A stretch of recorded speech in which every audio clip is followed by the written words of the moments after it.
ल खै आलम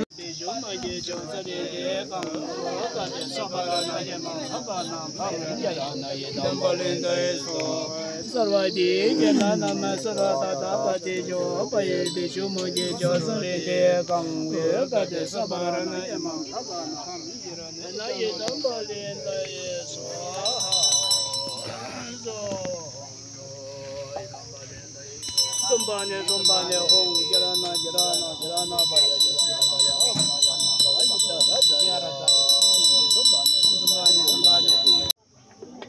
अनि उहाँलाई जन्म दिनुहुने आमा है सबैभन्दा ठुलो कुरा हामीले आफ्नो आमालाई सम्झिने गर्छौं र सबैभन्दा ठुलो कुरा आमा हुनु हो है अनि भगवान बुद्धले चाहिँ मेरो आमा चाहिँ कुन दुर्गतिमा जन्म लिनु भएको छ या त उहाँ मोक्ष भएर जानु भएको छ भने उहाँले आफ्नो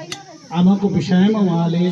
चिन्तन लिइराखेर उहाँले तपस्या गरिराखेर हेर्नु हुँदाखेरि उहाँको आमा चाहिँ देवलोकमा जन्म लिएको रहेछ देवलोकमा जन्म लिँदाखेरि उहाँले त्यहाँबाट मोक्ष नहुने देवलोकको जुन चाहिँ एउटा सुख छ त्यो सुख केही क्षणको लागि मात्रै हुन्छ त्यो सुख त्यो देवलोकको सुखमा चाहिँ उहाँले धेरै वर्षसम्म अब त्यो सुखमा चाहिँ उहाँ जिउनु नसक्ने अनि त्यो भएको रहेछ अनि धेरै अब देवलोकमा चाहिँ सुख छ भन्ने कुरा छ तर देवलोकमा सुख छैन त्यो लोकमा धेरै दुःख भोग्नुपर्ने हुन्छ हामीले है लाखोतुङ्गी धुमाल भनेर भनेको छ अनि भोकको त्यतिसम्म भोकको त्यतिकै गरेर धेरै लामो समयसम्म हामी त्यहाँनिर जिउनु पर्ने अवस्था हुन्छ त्यो कारणले गर्दाखेरि चाहिँ भगवान बुद्धको आमा चाहिँ देवलोकमा जन्म लिनु भएको थियो र त्यसै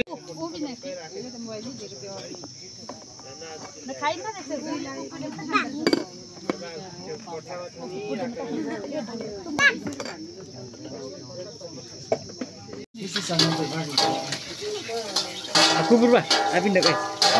आइपिन्डकले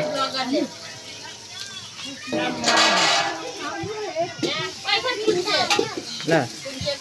छैन खानु मानु एक्टिङ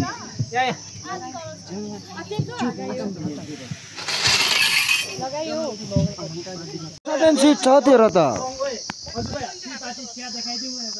छो पार्टी पंचायत भाग हेलो हेलो अभी चौकम ने बनाऊंगे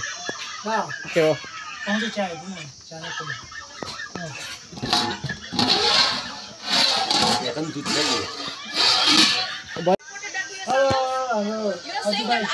hello hello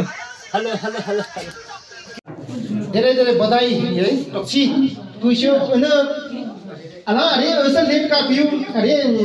चनाङ छम्बोन पिउ the Shiva नभब the छेन्डे सुगो चिन पिउ अरे बुद्धिस्ट लमरा अरे मदर्स डे अमु संगेन द अमु का 10 लाख फुका चुन बारे संगेला चुन रे लगो सम जुन रे ला चुन थंगुस इंग्लिश रोमोला ओरे मांस पिउ अमु अरे फुखुंबु अरे कुसो पिउ कुसो मत बरे